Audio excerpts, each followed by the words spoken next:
That's your nocturnal. Bats may be, but even for billionaire playboys, 3 o'clock is pushing it.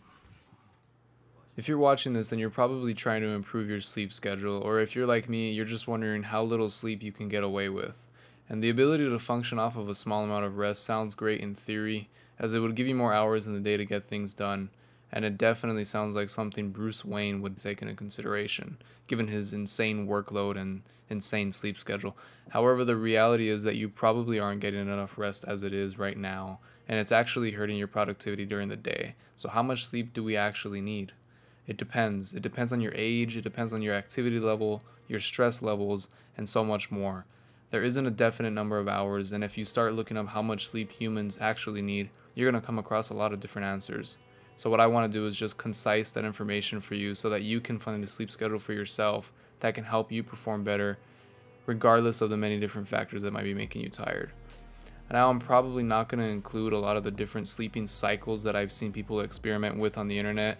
I'm just not sure about the validity of all of those sleep cycles and how they might affect our health and if they're even possible. One thing that I will touch on, however, is the many benefits of meditation.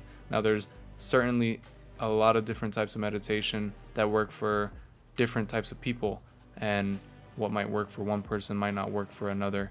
But I can definitely say that in my experience, meditation has really helped me. I particularly use it when I can't fall asleep fast enough. And I can make a whole separate video on the benefits of meditations and the different types of meditations if that's something that you guys are interested in. But just know that it can be of benefit, and I do definitely believe that it works.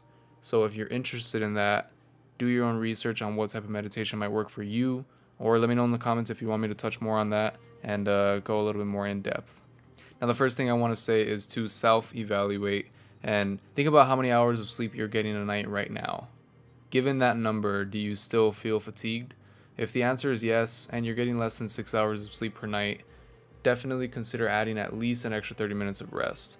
I know this is easier said than done, but it's completely necessary to put effort into things like this. Because at the end of the day, it is for yourself, and when you see those results pay off for something that you're trying to improve about yourself and it's not really for anybody else but you, it's going to feel really good and you're not going to regret it. 30 minutes is going to feel like hours if your body is already used to running on empty all day long. And this is an active adjustment. So if it takes sacrificing that half hour from some other activity that just isn't as important, then so be it. To get to where you want to be naturally requires sacrifice. So I would just say to embrace that. The next thing is exercise. And if you're watching this, then you probably already are exercising regularly, and you may or may not know that it greatly improves your sleeping schedule, your quality of sleep, and your rest. Now, on the other hand, you should be giving yourself at least 1 to 2 days of active rest from your workouts to avoid burnout. But something that I found to really help my sleep was the running and the cardio. I do know that there's some research that correlates to the fact that going for runs and doing a lot of cardio helps your rest and your quality of sleep.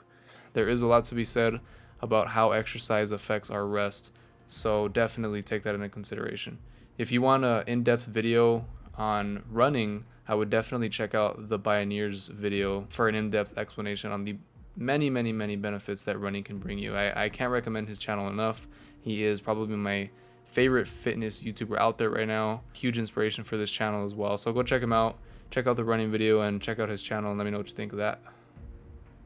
Lastly, but maybe most importantly, is your diet. Now, I can't stress enough how much your diet affects how you feel throughout the day, because a clean diet can completely change your energy and your mood. Now, if you want to look further into this, I would definitely refer to my previous video on how to effectively clean up your diet. Now, that's pretty much all I have for you guys on this video. Like I said, there is a lot of information out there on the internet, and it can be confusing.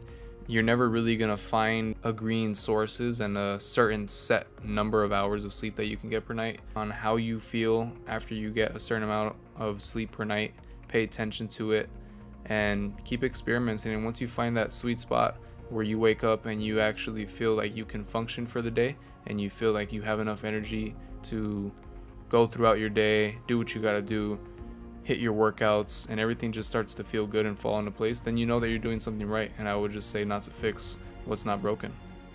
So that's it, you guys. Thank you so much for watching, and if you guys have any questions, comments, or concerns, please do let me know in the comment section. I want to hear from you guys. Your guys' feedback means everything to me, and I really appreciate the support that you guys have given me on the last few videos lately. I will see you guys soon. Thanks for watching, and take care.